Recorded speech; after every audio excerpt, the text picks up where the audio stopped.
The following is a presentation of the Best Station. The views and comments made in the following program do not necessarily represent the views and comments of the Best Station.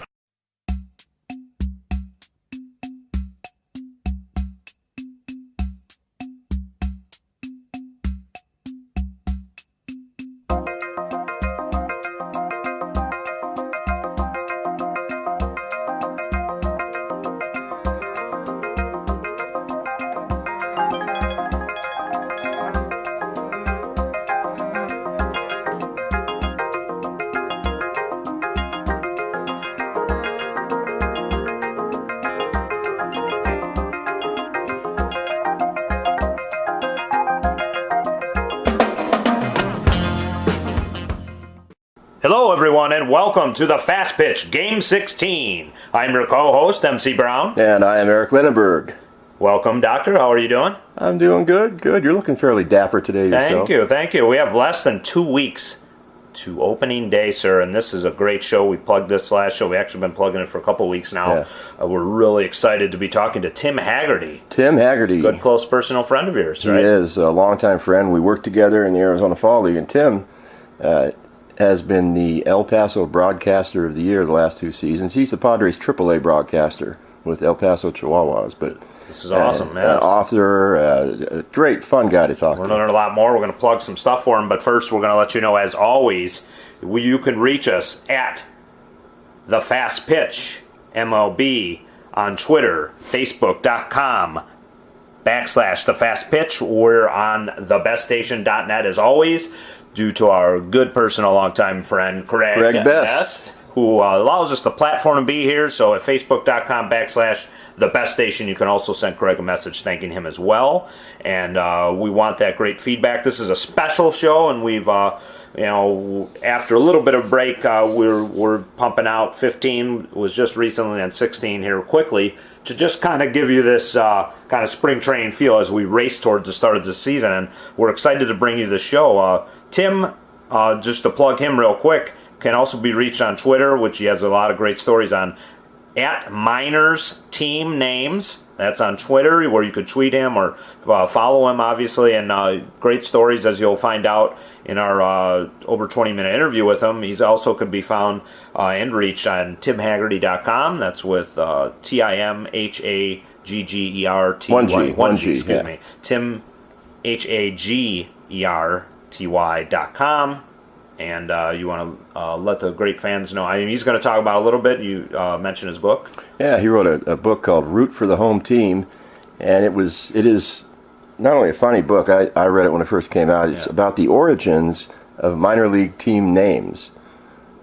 He was working for the Idaho Falls Shuckers, and people kept asking him how they got that name, and then he started realizing that was a good question for all minor league teams. He's going to talk about that too. It should be great. Yeah, so a big plug for that. Root for the Home Team on any book website, whether it be Amazon, Barnes & Noble, anything, you can find it. Obviously, go to timhagerty.com. I'm sure Tim's got it for sale on there for great folks. In the interview that you're about to listen to as well, we didn't get a chance to mention this, but I want you to tell the story. You have a nice, funny gambling story you had with Tim. Why don't you tell us about that real quick, Doctor? As you know, I've lost multiple bets to Chuck Boyer over the last 2 seasons. Chuck Boyer. But my betting all started with Tim back in the Arizona Fall League. We were sitting in the booth one day, and it came up. We were talking about Ken Griffey and Ken Griffey Jr. hitting back-to-back home runs. I said, that was at Anaheim, or that was at Seattle. I remember watching that game. Tim said, I think it was at Anaheim because I seem to remember those rocks out there in the outfield. They have a little waterfall. And I said, no, it was in Seattle. I know it was home team. I remember them wearing the white uniforms. And Tim said, no, I think they were wearing gray uniforms. And finally, we decided to bet on it. $80. Ooh. $80. And someone ran research right then, and Tim was correct. That back-to-back father-son home run happened at Anaheim Stadium against the Angels. How could you not know that? Especially working for the Mariners. What's just funny is, I'm surprised you haven't lost your pants by now with these bets. And, Chuck Boyer's got you wearing another piece of Arizona Diamondbacks paraphernalia or something that you swore you'd never do. But unfortunately, now you have another bet you lost. Well, I'm a man of my word. That's why I did. But it all started with Tim. So, Tim, I should have quit gambling after losing that $80. There's Gamblers Anonymous, too. We just want to to make it safe for all you fans. Maybe there should be Baseball Gamblers Anonymous. Bad, yeah. Specifically, we can go specifically into that. But yes, in all seriousness, if you do need help, there are gambling hotlines, so we can definitely help you out there. And I've done my horrible share of it myself, so we don't want to make this a MC and Dr. Eric's gambling sorrows, because that would be a whole 3-hour show. At least. Yes, at least. So it's going to be, it's a unique show. How we did it, and we're bookending this interview because we talked to Tim straight with no station break. So we're going to have a lot of your favorite segments on this show. Obviously, from the quick turnaround from Game 15, there will be no fast pitch feud on this show. But we're going to do a fun Who Am I? We're going to go to the interview, and you'll have 2 station breaks before you'll get this reveal, which is coming up. But when we come back, we have... as always, our fun This Day in Baseball, and it's going to be retroactive to March 19th. And we're going to do our FFT, which is be a chock full of outfielders. Outfielders this week. So it's going to be a lot of fun stuff on this show, but that's going to be on the back end on the third part of our show here today. So, what we're going to do is very shortly we will be going to a quick station break after our Who Am I. We'll come back with a nice chock full interview with Tim Hagerty, which is going to be great. And then we'll have a lot of our fun segments. Yes, looking forward to this show. After this. Yeah, it's a great one for all you fans. A lot of you have been asking for more guests, like Ed the Red Ortiz. So Ed the Red, you have your wish. Yeah, we are delivering, yes. And not just because of you, but just to let you personally know. Yes, and this is a great interview, too. So, great fans such as Ed. And we went into a large amount of fan feedback on Game 15. So, this as recording time, it's a quick turnaround for us. So, we don't have... the fan feedback we have normally do, but that'll return on Game 17. Right. But we're excited to get to this interview. Before we go, obviously we're going to go to our first quick station break just for all you fans, but before that we're going to have our regular segment, the Who Am I? So remember, after this Who Am I, we're going straight to our station break, then come back with our Tim Hagerty interview, another station break, and then you'll get this reveal. So chew on it for a while, fans. But we're going to do that, and then...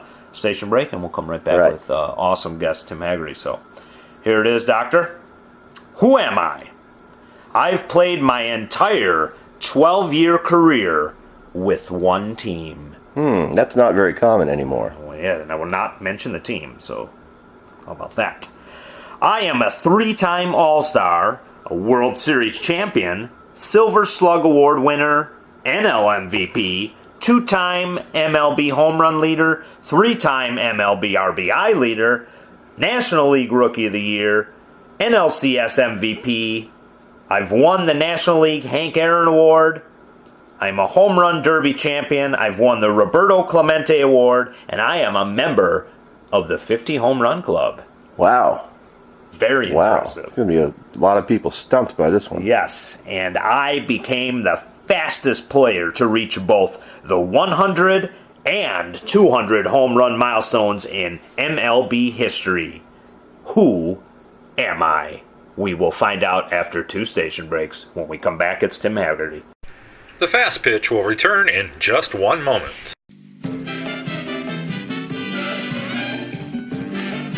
I'm Chiquita Banana, and I'm here to say I am the top banana in the world today. Now you know the best bananas in the land. So don't slip up with an inferior brand. When it says Chiquita, it's a very good day to buy bananas. And how about 3 cars in one? And I'm tired of it, Schwab, all day long. You sit on that truck like a big man. Well, I'm telling you, my old man's money's out of court. I don't need a goddamn job. And frankly, I don't want to hear your stories. And Dolores, I'm fed up with you, too. All you do is eee. All of you, to hell with you. And you, hippie, with your cantaloupes, all of you. Yeah?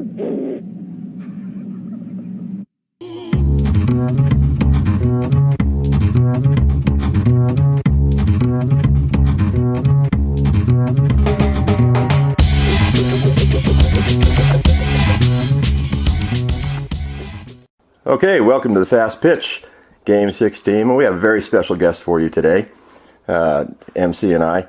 And we're going to talk with Tim Hagerty, the San Diego Padres AAA broadcaster with the El Paso Chihuahuas.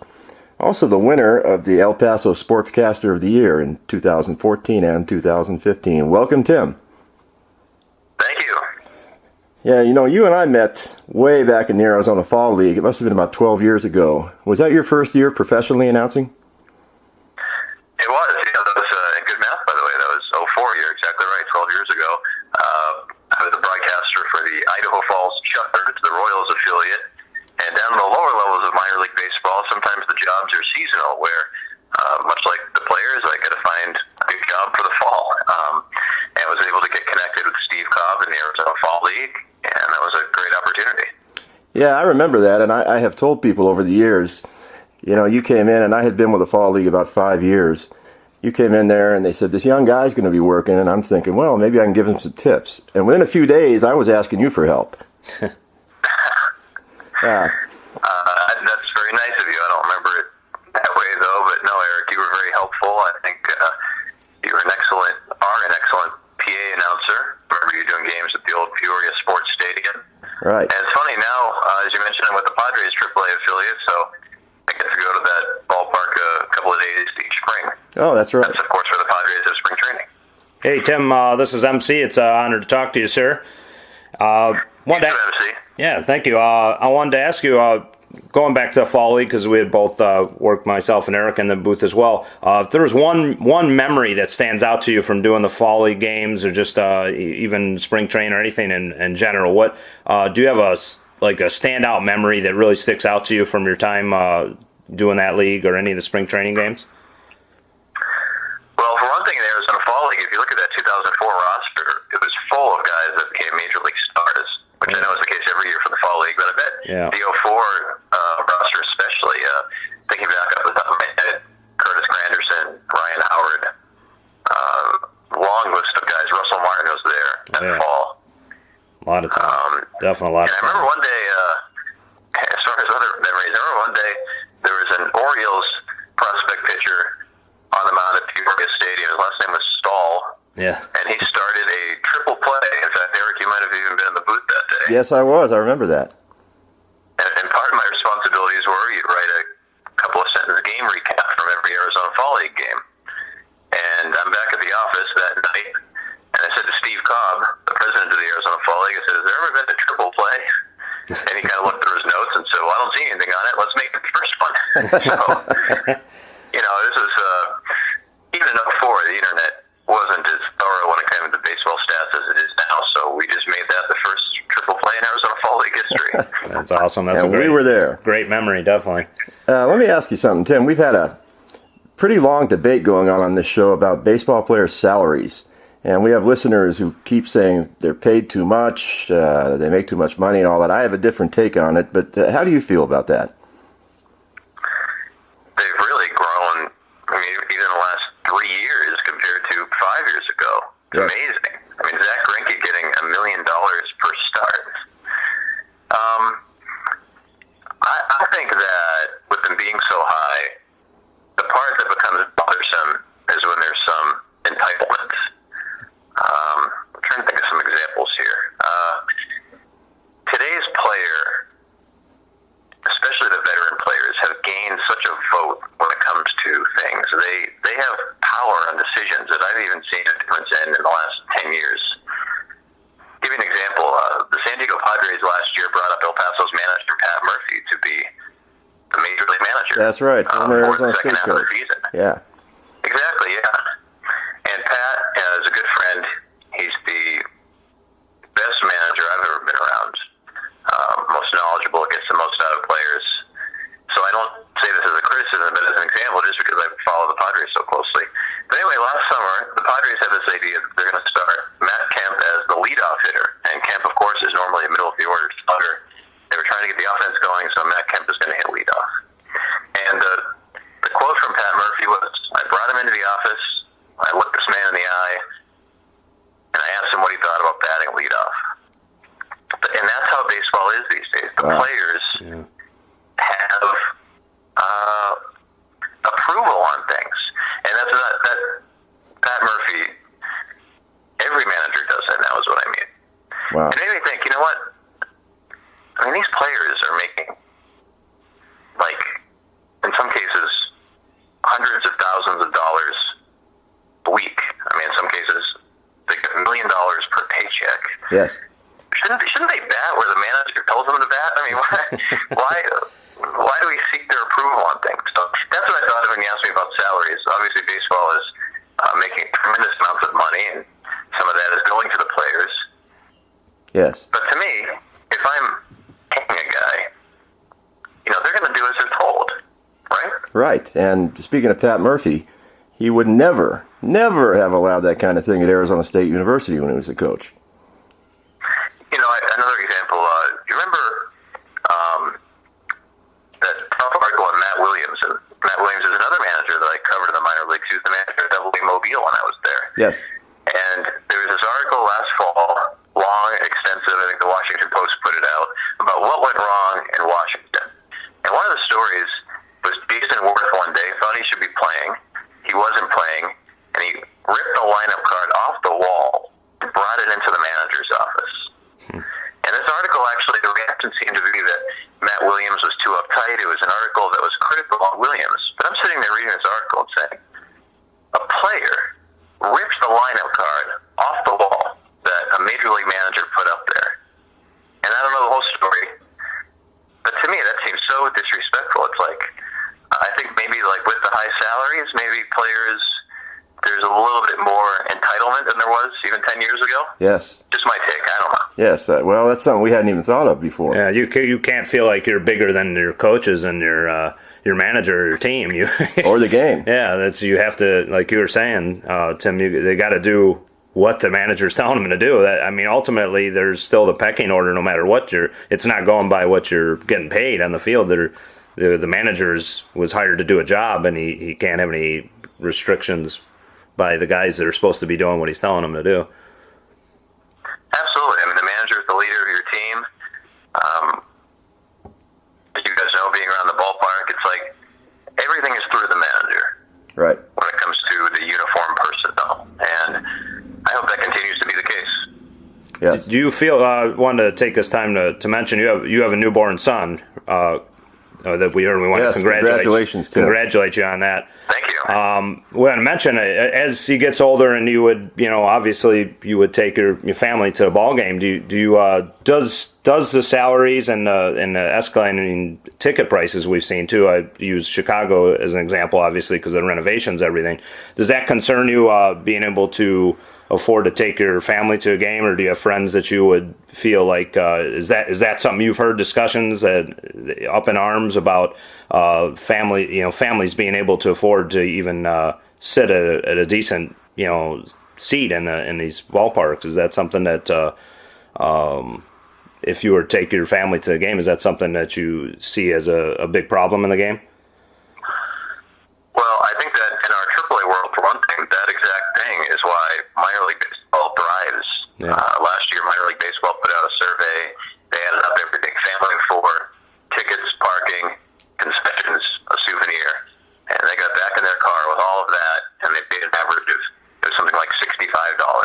Oh my gosh! Yeah, which is very reasonable for a Friday night out. That's not bad at all. So I think that major league teams are seeing that, and if you look around.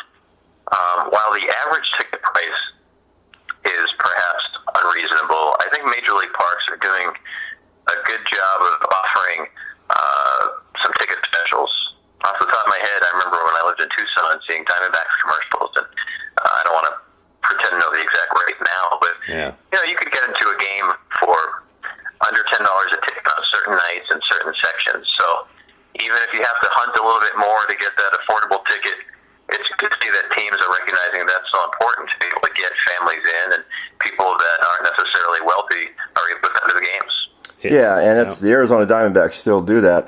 Let me mention, last summer I was in Los Angeles, and there's a ticket agency there who works with the Dodgers, and any unsold tickets for the 2 days prior to any Dodger game, this agency handles them, and they cost anywhere from $3 each. No kidding, $3 up to $10 or $15. That's great to hear. Especially Dodger Stadium, as far as I can recall, they've had the highest attendance in the National League the last handful of years. So, yes. Great experience. I'd love to go there. I've never seen a game at Dodger Stadium, but speaking to players that have played for the Dodgers, it's incredible. Full every night. Yes. The other team is the Los Angeles Angels. They have their normal ticket prices, and then 5 minutes before the game starts, whatever they haven't sold, $5 each. We're talking general admission, not box seats, but $5 each, and that's why there's always a line there at the ticket office right before the first pitch. And that's such a smart move for the business side. Yes. Because, you know, it's only $5 that they're getting there, but then you get people in, you hook them as fans, they're buying concessions. It's a smooth move. Yeah, and I don't know, there's maybe other teams that do it. I'm just more familiar with the Los Angeles teams, but, you know, at least they're doing something as far as ticket prices and families being able to get in. Yeah, absolutely. Tim, I had a question for you. Working in minor league baseball for so long as you have, and speaking of promotions and stuff, what would you say would be the most unique promotion that you've seen from either a team you've worked for or just that you've been in a ballpark for? Is there something that stands out in your mind? Oh, man. That's what's fun about minor league baseball. Sometimes when you're in the road, you're not closely following the promotions at the ballpark you're at, so you get surprised by them. Yeah. I remember once seeing a fan not only throw out the ceremonial first pitch, but arrive to the mound on a zip line. That's from an outdoor promotion. Pretty cool. This guy came flying in. Speaking of flying in, last year we were in Tacoma, and Edgar Martinez was being inducted into the Pacific Coast League Hall of Fame. Wow. Before Edgar was the hitting coach for the Mariners, he took over that job partway through the season. Mm-hmm. And he had some kind of engagement in Seattle. And the Mariners brought him in on a helicopter. And the helicopter landed on the field at about 7:04. He popped out, he waved, he accepted his plaque, threw out the first pitch, and hopped back in the helicopter and flew away. That reminds me of like the Simpsons episode where they had McGuire come in the helicopter to take their baseball stats away and distract them by hitting home runs. And then he leaves in a helicopter. I think that's great though. Minor league baseball is just known for those great special promotions, and it just makes it, I think, that much more fun, I think, for the fans that are attending the games. Yeah, absolutely. I remember a couple of years ago in Fresno, they had Second Chance Night, where they gave you a free ticket if you brought in a parking ticket that you got. That's pretty funny. I love that. Yeah, those are great. There's probably a whole book of stories you can probably write on so many of the crazy promotions they've done. Well, speaking of books, Tim, a couple of years ago, you wrote Root for the Home Team. Yes. And it was about how minor league teams got their names, like the Savannah Sand Gnats. What caused you to come up with that idea? Well, it was back in 2004. I was the broadcaster for the Idaho Falls Chuckers, and so many people were asking me, what is a chucker? Where does that name come from? And it made me realize that this is a real interest in people. It became an interest of mine, and I looked around for a fun book explaining the most unique minor league team names in history, and I couldn't find one. There wasn't one. So I decided to research it and write it myself. I had no idea how this project got from my laptop into a bookstore, so I actually bought How to Get Your Book Published for Dummies, and it was perfect. It outlined things from somebody who's not in the publishing world on how to write a proposal, and then a publisher, a Simon & Schuster affiliate called Cider Mill Press, based out of Maine, published it, and it was a great thrill to walk into a bookstore and see it there. Oh, I can imagine. I know I picked one up as soon as you told me about it, and I was laughing all the way through it. It's a hilarious book. For you listeners, Root for the Home Team by Tim Hagerty. I highly recommend it. Yes, most definitely. It's funny you mentioned the title. Is that, from what I understand, authors rarely, if ever, get to pick the title of their book. Yes. And I wasn't thrilled. The title is Root for the Home Team, and then below it says Minor League Baseball's most off-the-wall team names. And I thought the title should have a couple of team names in it. Well, anyway, months after it was out, I was doing a radio interview in Lincoln, Nebraska, and the host says, well, I just love the title, Root for the Home Team, like a double meaning, like the root, the origin of the team's name. Yeah. Oh, yeah. And in my head, I thought, oh my God, I didn't know that's why they did that. That's very clever, yes. One other question, Tim. You've interviewed a lot of players over the years, and I've seen some of the videos, and some of them are quite humorous. Who was the most funniest player you ever talked to? Well, there's a player now with the Royals who was with the Padres named Cody Decker, who not only is funny and clever for a baseball player, I mean, this is one of the most unique guys I've ever met, like, in any walk of life. He is in the Screen Actors Guild. He's a legitimate actor. He's a trained actor. Wow. He studied it in college. He goes to auditions. He lives in Los Angeles in the off season. He's been in commercials. He's played a speaking role in an NBC show, State of Affairs. And with that, he has such an eye for something creative. He's a very quick-witted guy. And Cody was with the Padres AAA team for 4 years. So it was really a great thrill for me because it made it so when he did something wacky, I'd be standing there as the interviewer, as the straight man. And next thing you know, with this day and age, a couple of thousand people would watch it or listen to it if it was a radio interview. I remember one day him telling me that when he sits in hotel restaurants or bars and he's just by himself, sometimes he'll speak for the entire meal in an accent. And he just really he enjoyed that everybody around him thought he was from Scotland or Australia or whatever it was. And so I asked him for some samples, and it was really good. So I said, hey, would you mind doing an interview in which you use all those accents? So he did it, and we posted it online, and through the wonders of Twitter, 5,000 people listened to it in one day. So That's great. he was such a gift, and I say in the past tense because he's no longer with the Padres, he's with the Royals now. But he was such a gift because, we've broadcast 144 games in 152 days. And sometimes it's a real challenge to get out of the same template of questions where you ask a player, hey, you've been playing great, or what is your hometown like? Yes. There's these 10 default questions, and it's really important to get away from that. And he was so easy. I mean, you could just grab him, and within one interview, he'd be talking about WWF wrestling, about some obscure movie I've never heard of. He'd just be going in so many different directions that he was a gift to broadcasters. Yeah. He'd probably be a trip for sure to interview or be around in general, I think. Did you say he's with the Royals now? Yeah, he's in Major League Camp with the Kansas City Royals, and will either break camp with them or go to AAA Omaha. Last year, got a little bit of time with the San Diego Padres. He's a very powerful hitter.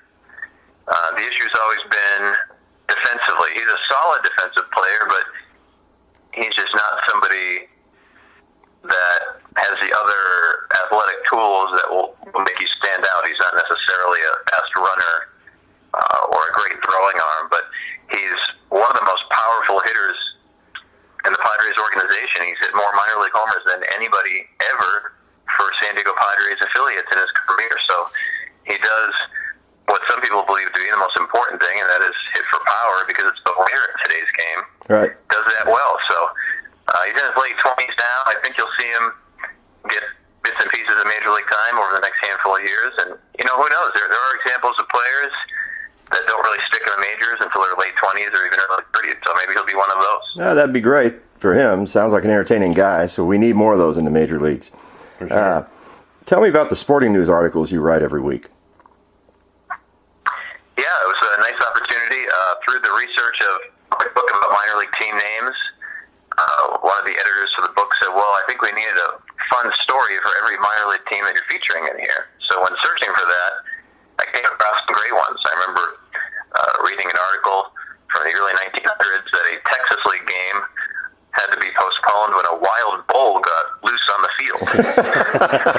And I remember thinking, wow, I mean, the things that happened in minor league baseball games, especially in the early 1900s. Just the other day, the article I wrote on Sporting News was about this train conductor on his daily route from Louisville to Cincinnati. He would always buzz by the American Association Stadium in Louisville. He'd always stick his head out the window, watch a pitch or two as he went by. Well, on this one particular day, a foul ball came flying at him, and he caught it. And imagine you're sitting there at a game, a train driver goes by with his head out the window, and he catches a foul ball. So, yeah, every week on Sporting News, we look into a story like that. Recently, I wrote about a team in Mississippi. They were playing in Vicksburg, and just downpouring rain flooded the infield dirt. Now imagine this happening today. The infield dirt was unplayable. So the umpire said, okay, we're going to set up the bases in the outfield, face the other direction, and play the rest of the game. Yeah, you're right. That would never happen today. Excuse me. Yeah, I mean, back then, the affiliations with major league clubs were much looser. Games weren't broadcasted or televised. So it was almost like the people that were there were governing it themselves. And if you had an umpire with a crazy idea, they'd just do it. Well, Tim, we're running out of time here. I want to thank you and again congratulate you on your son. You and I have known each other many years. I didn't realize you had a baby now. How can people contact you if they wish to? Well, yeah, if you want to reach out, I do have my email on my website, which is timhagerty.com with 1 G. Okay. That has a link to the articles and has some play-by-play broadcasts on there. Okay. So you can find me that way. Do you have a Twitter you could plug at all, Tim? Or Yeah, you can look for fun daily minor league stories at Miners Team Names. So it's at Miners Team Names is the Twitter handle. And okay. just today we were posting a story about a minor league broadcaster that's been doing games since 1949, and he's still doing it. Oh my that's gosh. great. That's great. Those type of stories are great to hear, especially on a regular basis too, so they can definitely, follow you there and find more great stories there as well. That's longer than Vince Scully. Yeah, that's right. All right, Tim, we want to thank you for being our guest today. And again, for the Fast Pitch, I'm Eric Lenneberg. This is MC Brown. Tim, thank you very much for joining us. It's been an honor and a pleasure for us to talk with you today. You are listening to thebeststation.net, home of the best station, the best music for the best audience. Now featuring the best podcasts for the best audience, with such podcasts as The Fast Pitch, starring MC Brown and Dr. Eric Lenneberg, covering any and all related MLB news and current events. And now featuring The Comic Casters, starring MC Brown, Colt Hudson, and Derek Ross, on location for comic book conventions, reviewing comic book trades and collections, and anything and all related comic book movies, news, and events. This is a presentation of thebeststation.net. The best station, the best music for the best audience. Let's take a look. This is the theme to Gary Show.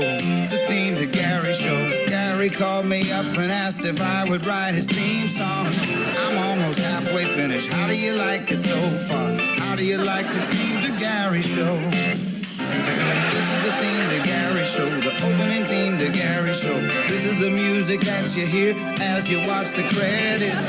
We're almost to the part of where I start to whistle. Then we'll watch It's Gary Shandling Show.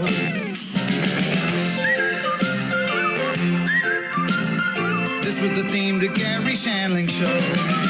It was something just completely minor that we just literally was like, I'm ready to go out there, and it's like, no, let's just not even test it. Was it kind of deal. Abdominal kind of area? Yeah, that's all it was, and I honestly, all the tests went well, everything went great, everything went awesome. So it's really nothing to kind of even identify. So we're good. We are definitely good.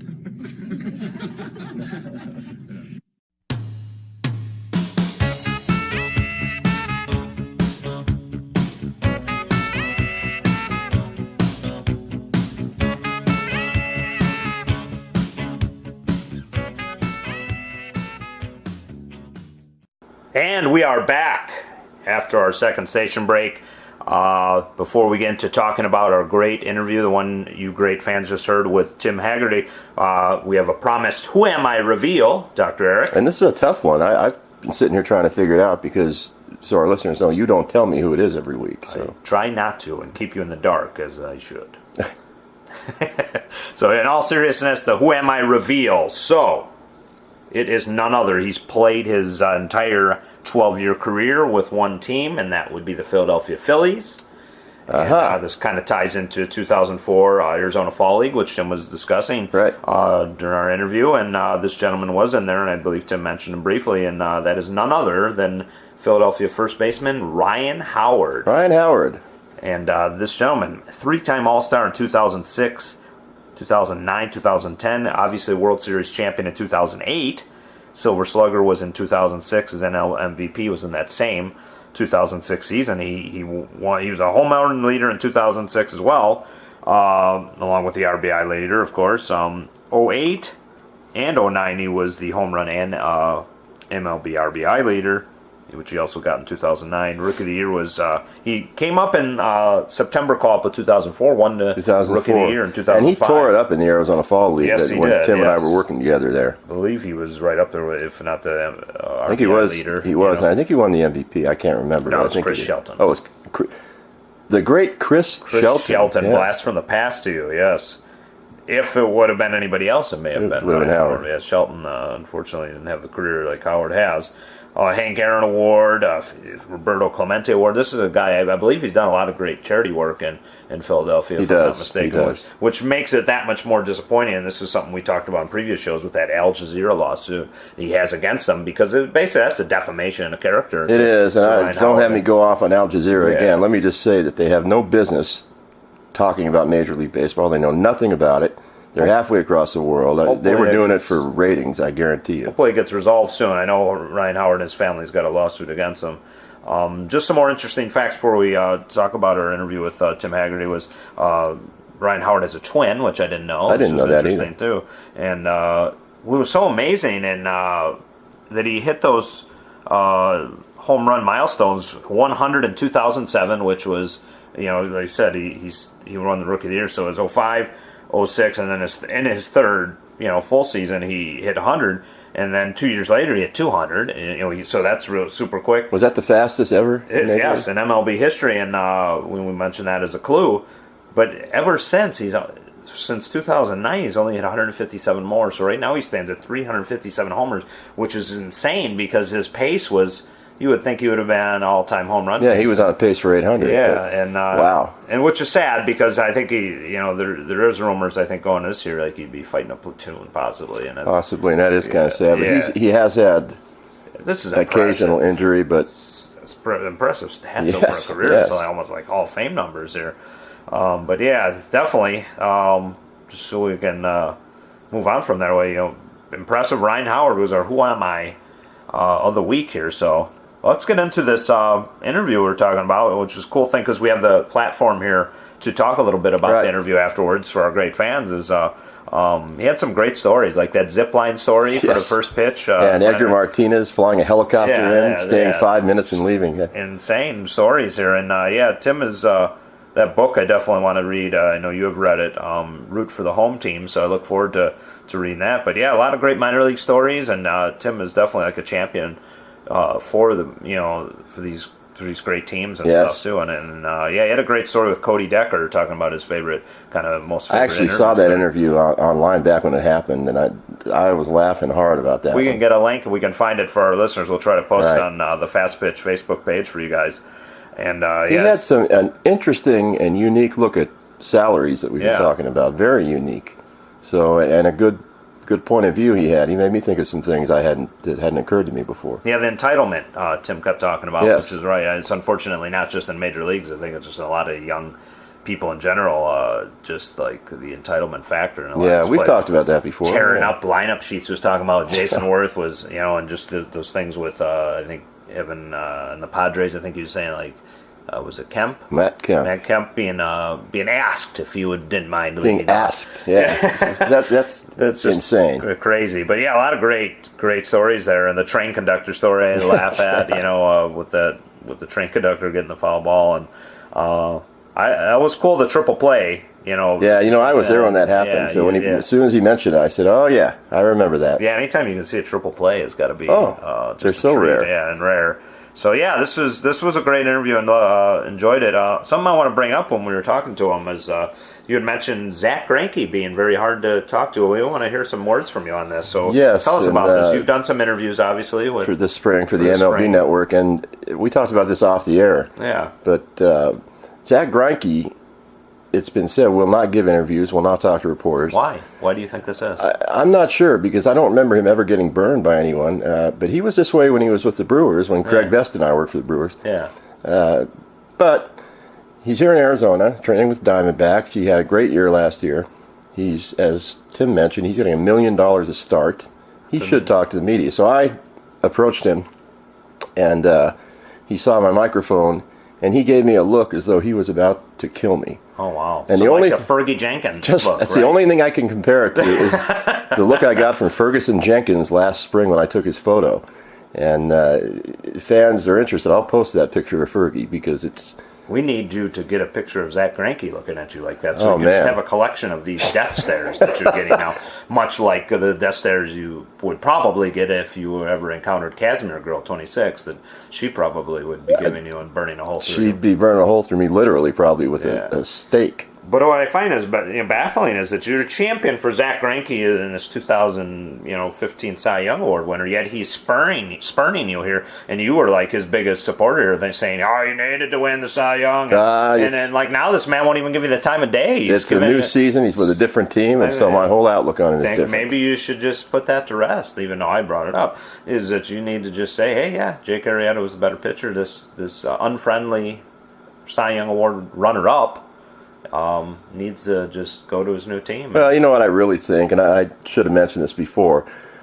Kershaw should have won the Cy Young Award last year. Forget Arrieta. So now you've changed your tune again, which is not surprising. He had 300 strikeouts. Yeah, he was pretty impressive. Yeah, but anybody who wins the strikeout king should be Cy Young Award, in your opinion. Yeah, anyone who throws a no-hitter let's just look in the past and just see who won the strikeouts leaders and say they should have been Cy Young every year. I'm going to look that up because I believe anyone who struck out 300 won the Cy Young Award. Well, anybody who struck out led the league in strikeouts, you're saying. No, 300. That's what you're using on me? No, 300. I'm going to look that up. Next show, I'm going to talk about that. Yeah, well, Game 17 tease there for you folks.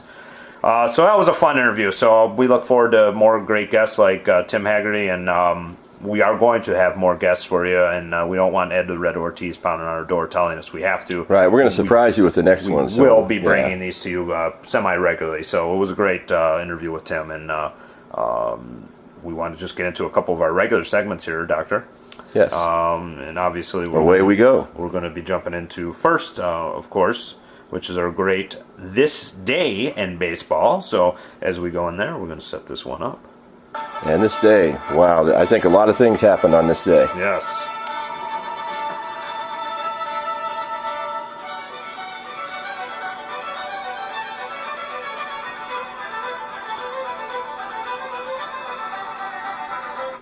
And here it is. We got, I want to just give a special shout-out credit, nationalpastime.com. So we'd be remiss to not do that. They give us a lot of our great information there. It's a great website. Definitely want to give a huge shout-out to them because you could go there yourself on a daily basis, not just on our show basis, and get a lot of great facts. Definitely worth doing. I've done it. You've done it. I know other people have. It's just a great... I'm sure Chuck Boyer has. Chuck Boyer, of course. Yeah, great listener, Chuck. So this, we're going to rewind, as we said at the start of the show, to March 19th, which is very close to our recording time. Just to take you back in time, Doctor. In 1951, in an interview with the Detroit Free Press, Fred Hutchinson, the American League player representative, says the players should have input in the selection of the new commissioner, replacing A.B. Happy Chandler. That's a fun name. who was recently ousted by the owners. The Tigers' right-hander suggests that the major leaguers, if not given input, would be inclined to hire and pay their own commissioner, with Chandler being their first choice. Their own commissioner? Their own commissioner. Why don't they just make their own lineups? So they don't have to tear him off the wall. Yeah, there you go, and just put themselves in the game. What year was that, 1951? 1951. Yeah, see, it was many years before I was born. Unions already rearing their heads there. Fast forward to 1970. This features one of our personal favorites. Get this story. During a spring training game against Oakland, Indians first baseman Ken Harrelson fractured his leg and will not play until September, appearing in only 17 games. Next season, after losing his starting position to Chris Chambliss, the eventual AL... Chris Chambliss, the eventual AL Rookie of the Year, the Hawk, as we all know him as, will retire in June to pursue a professional golf career. Look at that. And he has talked about it on the air many times, the great Hawk, as we know him. And we both love the Hawk. He gone to be a golfer in 1970. Stretch his career into golfing. But yeah, Hawk, as we talked about in a previous show, has scaled back some of his broadcasting duties. I believe he's doing a lot of road games, which probably is more fun for him, as we would probably, if we were in his position, we'd love to go on the road. I'd do the road games. Yeah, the home games will be handled, I think it was, I don't want to misquote it, believe the gentleman's name was Bennett, I think, or something that replaced him. But Can't replace the Hawk. Yes, but Hawk in spirit, always with us in the game, and he's got there's some, I think the Sox fans love him, but I think the opposing fans don't like his calls that are sometimes very Homer-esque. Yes. But Hawk's a fun man. You've met him. Yes, I have. And you have great experience with him. I have not had the honor of that, but being a Southside, resident, we all love the Hawk. Yes. So let's fast forward a little bit in 2002 on this day in baseball history. The Yankees Entertainment and Sports Network, better known as YES, makes its debut as a regional cable TV channel. The team-owned network, similar to NESN of the Red Sox, will carry Bronx Bombers games as well as covering New Jersey Nets and NBA contests. I remember when they debuted, and they have since gone into, they broadcast a lot of sports events. It's a huge sports network now, and going back in time to that, was... that's pretty impressive. 2002, it's been around since now. Yeah, and it's a good network. I watch them quite a bit. Yeah, and finally, on this day in history, 2008, not long ago, the Red Sox players vote to boycott playing in their exhibition game. It's scheduled to be televised nationally from the city of Palms Park, and tomorrow's flight to Japan for the season opening game against the A's. The dispute, which is over coaches not receiving the same $40,000 stipend negotiated by the players' union, is resolved within a few hours, with game against Blue Jays starting an hour later than planned, when Major League Baseball agrees to pay the managers, coaches, and trainers $20,000 each from management's proceeds, with the team agreeing to make up the difference. So I remember when that happened. My thought was, when I first heard they were protesting, I didn't know it had to do with money.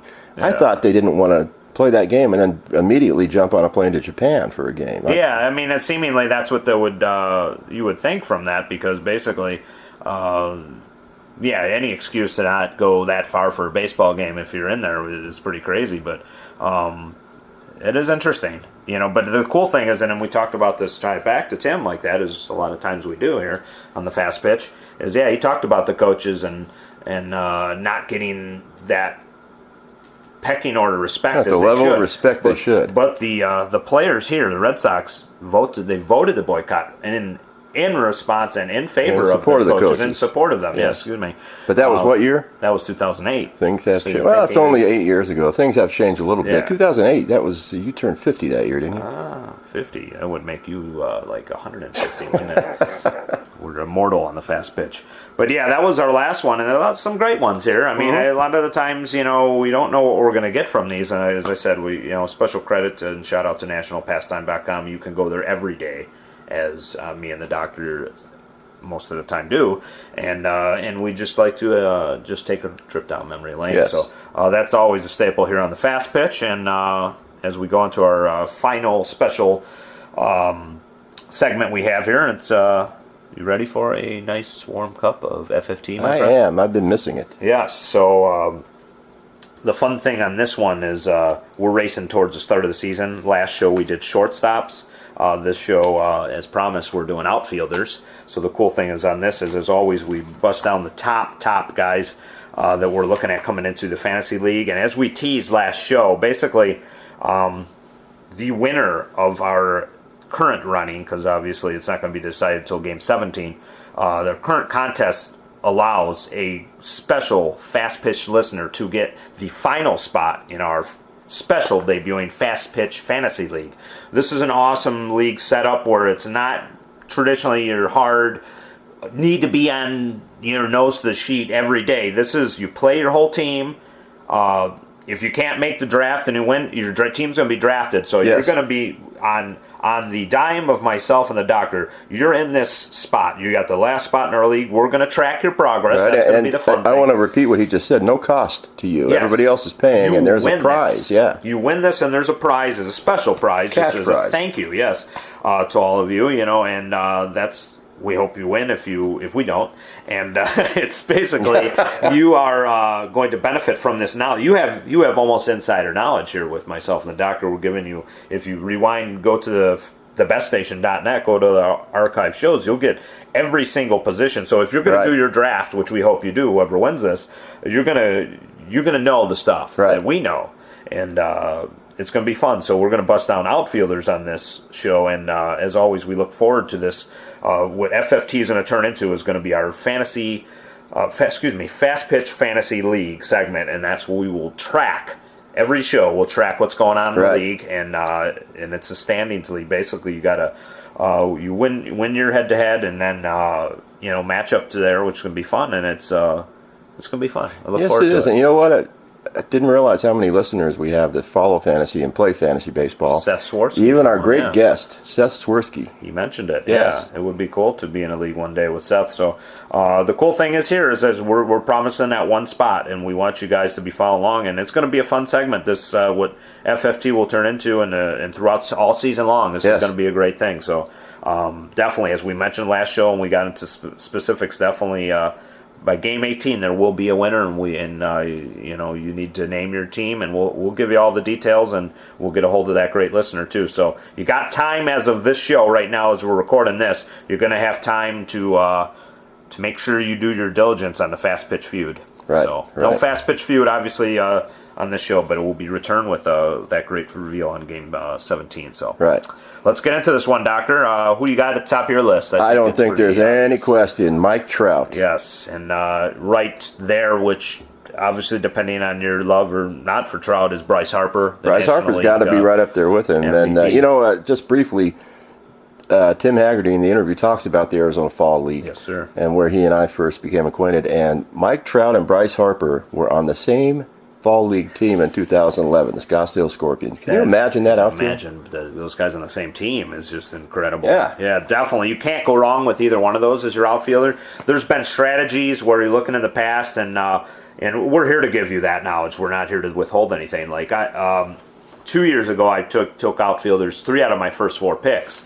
I remember that. And an amazing thing is I did win with that, and that was with a lot of flip-flopping and stuff around. So I'm thinking, well, hey, you got the host of outfielders. Like, I can afford to draft down there, but I'm going to tell you this now. Because I drafted so late in outfielders, I was mishmash. I mean, J.D. Martinez was my best, and he had a great year, mind you. Yeah, but I remember last season. He was the only lock for me, and I was flip-flopping, and and that made me think, well, like, ooh, I might need to take an outfielder sooner, because, there is a lot of beasts here, and if I wait too long, you're not going to have, as I run down some of these names, none of these guys were on my team. One of them in the top 10 I had to acquire and trade. But, yeah, I mean, you got some beasts. You're going to miss out if you don't draft these guys early, like a Giancarlo Stanton. He's going to be coming back from injury. He's always a beast when he's healthy. Jose Bautista? Jose Bautista, who I acquired in trade because he was struggling early, and that's another strategy when you're looking in these leagues. You might be able to get somebody who's frustrated. I know we had Chris Davis that was flopping around me and you 2 years ago, and I believe he'll be outfield eligible as well, as far as I know, because he played some time last year. Andrew McCutchen? Yeah, Andrew McCutchen. A.J. Pollock is a rising star. A.J. Pollock would be a good pick. He is going to be a big star with the Diamondbacks. Mookie Betts is going to probably be even better this year. He was on the rise last year. Starling Marte of the Pittsburgh Pirates. Let me mention a name that just, as a flyer, you might want to take as a 4th outfielder, Carlos Gonzalez. Yes, helped you win, didn't he? Quite responsible for my winning last season. Yes, it was a great player. Yeah, and he was dumped. I picked him up for nothing. Yes, twice he was. Yeah. Yes. I'm not going to say who did that one of those. Charlie Blackmon's up there, and I think just because of, depending on your league and how it's pointed, the cool thing is that all be revealed in our Fast Pitch Fantasy League and how it's scored. It just, you want to look at those things, stolen bases, and depending how it is and how your league obviously scores, whether it be roto or and just so many different configurations or points and what you can do. I want to mention someone else I've had the last 2 seasons, MC, who has also pushed me towards victory last year. Cole Calhoun of the Angels. Calhoun, yes. You did make a trade for him, didn't you? Yes, both years. Yes, so that was smart. Yeah, Cole Calhoun is, I think, an underrated player, and definitely might qualify as a sleeper. Right. Angels leadoff hitter. Yeah, just to throw out some of these other monster names, and I had him last year, J.D. Martinez. He had a big breakout season, even bigger than 2 years ago. We mentioned, obviously, Chris Davis, not only first base, but outfield eligible. How could you go wrong there? You can place him in both slots, but in our Fast Pitch Fantasy League, you're playing everybody, so, I mean, you just want him to be able to be in a slot, obviously, but it's just, this is a strategy depending on your league, obviously. And I'll throw another name out there that I think is getting better and better, Lorenzo Cain. Yes, the great Kansas City Royals center outfielder. We got just some other great names to be run down this list. Nelson Cruz had just an unbelievable great year last year with his first with Seattle. He had obviously the 2 years ago with the Orioles, great year. You got Justin Upton, newly of the Detroit Tigers. That's one thing that might be an unknown. It'd be he's rated higher, but you got to watch some of these guys. Yeah. They have him rated above Yoenis Cespedes. That surprises me. I don't agree with that. I think Cespedes has got, depending if you have fielding stats in your league, he's going to get you assists and stuff too from there. Yes. Adam Jones, obviously another great player. So running down some of these names, it's just an incredible list of Jason Hayward now with Jason Hayward. Yes, he's got batting around him with Chris Bryant, with Rizzo in the Kyle Schwarber in there. Kyle Schwarber's, and he's also outfield eligible too because he played outfield in the latter half of the year.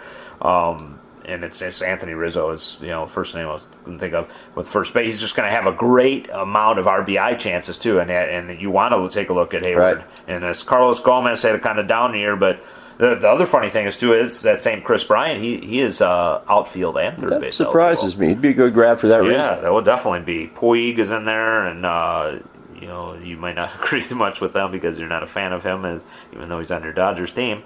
Hunter Pence had an injury-plagued year, so looking for bounce-back candidates. Hunter Pence, Matt Kemp, he actually didn't do too bad. I had Matt Kemp, and he helped. He was a big help. Yeah, I mean, that's the thing. I mean, it's just use some other sleepers in there, the guys who could have breakouts, leadoff hitters, for example, for those stolen bases.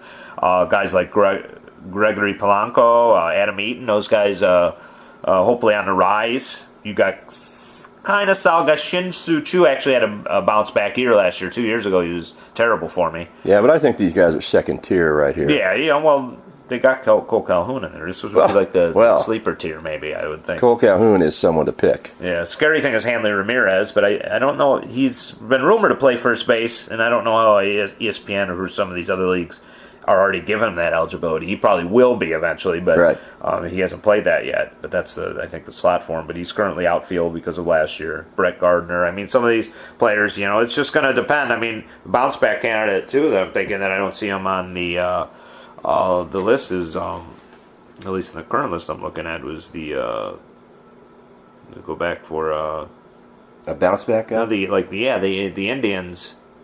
The great outfielder, he was injured. Michael Brantley, yeah. So I mean, he is a beast. So if he's healthy in there, there he is. He's actually in the top 30 with the rating. He's already kind of still recovering, I think. But yeah, he's a good one. You got take a look at the occasional rookie too, Byron Buxton of the Twins. Yeah. You might be able to, if you know the guy's going to start. And he's going to be slotted in. That's something that key. You could be on the jump ahead of anybody else. Yes, and let me mention something that you'll remember from last year. Yeah. Because it's a different position. But I picked up a rookie and just held on to him, and he wasn't called up until September. But Corey Seager. Yes. He helped me win. Oh, yeah. And on the game, we mentioned in Game 15 last show that, Seager is near the top of that list, if not the top guy. So, yeah, and speaking of those same Dodgers, Jock Peterson, home run power. But if you get penalized in strikeouts, he's going to hurt you there. He walked a lot, and I've seen him this spring. He's cutting down on the strikeouts, and he has hit some bombs. Yeah. He's definitely a power hitter. Yeah, and looking at the speed factor with David Peralta, Dexter Fowler, guys who are top of that, thing as well, and good on baseman. Right. Belt, I think Brandon Belt, believe it or not, was outfield eligible because Posey was playing a lot more first base. So Alex Gordon of those same championship. World Series champion Kansas City Royals. Corey Dickerson now on a Tampa Bay, so maybe he'll play every day. Right. Where he was platooning. That still sounds funny to me, the World Series champion Kansas City Royals. Yeah, can you believe that, folks? Yeah. Billy Hamilton will get you those stolen bases there, so that's something if you need it in your league. Let me just mention something about we'll get those. Billy Hamilton. Getting on base might be the tough thing. He does steal a lot of bases, but the guy hits 260. Okay, that's fine. His on-base percentage was under 300 last year, and that's one of the reasons the Reds didn't win. Yeah, and that's tough, yeah. If you're gonna depend on your league on Billy Hamilton, it might not be a good idea.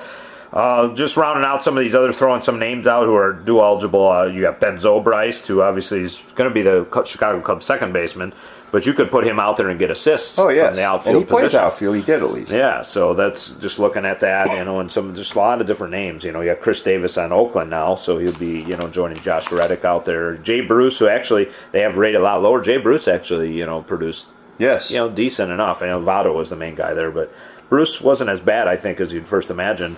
But yeah, the thing is, you got 3 spots in most leagues. You have 3 spots for outfielders. You got to fill them all out, and you can't wait too long. And that's the thing. I think I had a different strategy, and I wasn't horrible, but it didn't get me the championship because and that's the difference. Like your same strategy, that if you change it up, and you got to go with what brings you to dance. Let me throw another name out there. People might think of him as a sleeper. I'm going after him. Stephen Piscotty of the Cardinals. That's true. Yeah, he did. I think he played a little first base too. He did. He had a great year. Yeah, that's a guy that you probably could fly under the radar, and he's not. I think we're going in early round stuff, but he might be a good, nice sleeper for you. I may take him in early round. MC. You never know what my strategy is going to be. You tipped your hand a little bit now on the fast pitch here, but yeah, Ben Revere has switched teams too. Isn't he? Yes. So he was on the Blue Jays. Right, after the Twins. Yeah. Right. Yeah, nobody was traded, I think, from the Blue Jays. To the Washington Nationals. Is that who it is? I don't know. I don't follow Ben Revere. We'll have to look at, you obviously. Well, I thought he was on your team. He was, but for a while. I don't follow him, though. You've lost any type of... I can only follow so many players. Ben Revere that you watching Nationals, you had it right. How could I even... How could you question me? How can we question you? Yeah, he's they traded Drew Starn for him. Yes. Yeah, see, look at us. We picked it right up. Yeah, he replaces Denard Span, who's another Giants outfielder now, who had a down year, but good bounce back candidate right there on the San Francisco Giants. So we could probably do a whole show on outfielders, folks, but we want to just tell you that there are beasts out there to be had in fantasy. And basically, we want to wrap this show up here, so we got to wrap the FFT up. So outfielders, huge. Do not underestimate the importance of grabbing at least a gigantic bat in your outfield to anchor it. And as we race towards it, we got pitchers next show, Doctor. Yes. That will finish out our fantasy preview, and then I believe it'll be around the same time, so it'll be probably show 18 that we will actually debut fast pitch fantasy league. Yeah, that should be right around opening day. We will be holding our draft, I think, the day before. So just to give you a heads up to prepare for that, folks, if you plan on winning the fast pitch feud from Game 15, then you better be ready for that draft. That is correct. Or we'll draft for you, and you're going to get what the computer, I guess, drafts for you, because Doctor will not do it. He won't give you anybody. No, I will not. So we're going to close the show up for Game 16. We had an awesome time talking to Tim Hagerty, good personal friend of Dr. Eric and a friend of the show. And again, he can be reached at Miners with an S team names, or reach him at Tim Hagerty, TimHagerty.com. Is that correct? That is correct. And the minor league teams, that's on Twitter. That is on minor league teams on Twitter. Root for the Home Team is a great book, obviously. Look for that, folks. We'll try to give plug for that and a link to as well for all you computer illiterate listeners we may have. No offense to anybody, Doctor. But we will provide that we're link going to do that. for our Jurassic listeners, like the Doctor. But as always, we could be reached at the Fast Pitch MLB on our Twitter. And we're following Miners team names, so just so you know now. Facebook.com/The Fast Pitch, where we can be reached. Send us great messages, questions, and feedback. That will return next show. TheBestStation.net holds our archives, Doctor. And Craig Best, awesome producer of our show. He is always killing it. Every time, great commercials for Scott Casimir, almost every show for our great listeners, and just awesome shows put together. The music he puts up is great on thebeststation.net. Again, we thank him. Facebook.com/The Best Station for feedback to him, please. So we want to wrap this up for you. We're going to be racing towards it, probably around close to opening daytime. Game 17 will be very close. We'll obviously be revealing the winner and of our fast pitch feud, and we're going to have great show lined up for Game 17, I'm sure. So to wrap this up for the fast pitch Game 16, I'm your co-host, MC Brown. I'm Eric Lindenberg. And we want to thank you all for listening again. Join us next time. Thank our great show guest, Tim Hagerty. Thank you all, folks, for listening. We'll see you on Game 17. And have a pleasant week wherever you may be. This has been a presentation of The Best Station. The best music for the best audience. TheBestStation.net.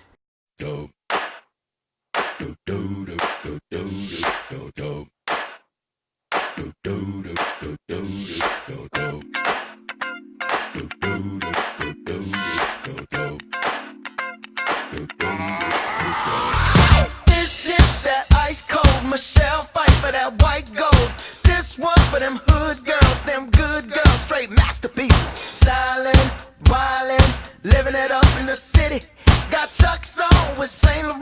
wanna kiss myself, I'm so pretty. I'm too hot. Call the police and the fireman, I'm too hot. Make a dragon wanna retire, man, I'm too hot. Say my name, you know who I am, I'm too hot. And my band bought that money, break it down. Girls hit you, hallelujah. Girls hit you, hallelujah. Girls hit you, hallelujah. Cause Uptown Funk don't give it to you. Cause Uptown Funk don't give it to you. Cause Uptown Funk don't give it to you. Saturday night and we in the spot. Don't believe me, just watch.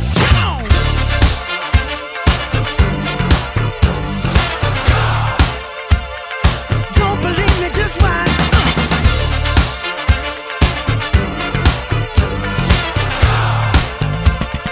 Don't believe me, just watch. Don't believe me, just watch. Don't believe me, just watch. Don't believe me, just watch. Hey, hey, hey, oh! Stop. Wait a minute. Fill my cup, put some nigga in it.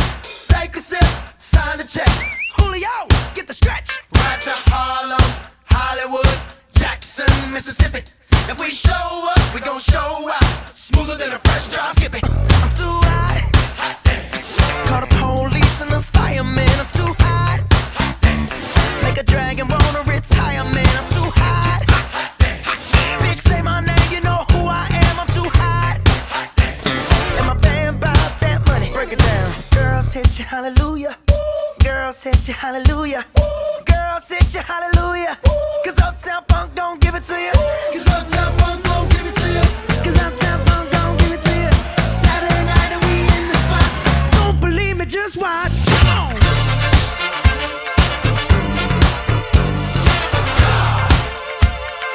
Don't believe me, just watch.